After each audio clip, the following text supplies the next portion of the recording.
Viral pasangan kekasih curi motor di kawasan Tangga Takat, Palembang.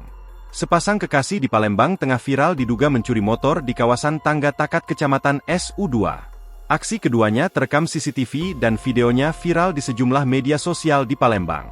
Dalam video berdurasi 1 menit 45 detik tersebut, kedua pelaku tampak datang menggunakan motor.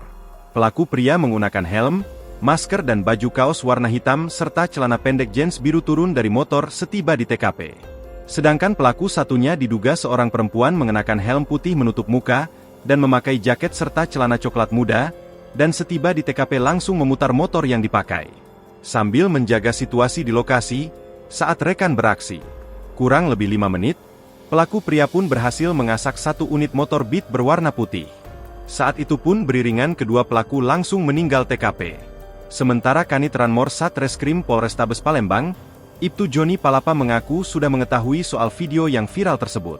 Ditambahkannya, meski di video viral diduga kedua pelaku melakukan aksi tersebut, namun hingga kini masih dilakukan penyelidikan dan pendalaman oleh unit Ranmor Polrestabes Palembang. Download Tribun X sekarang, menghadirkan lokal menjadi Indonesia.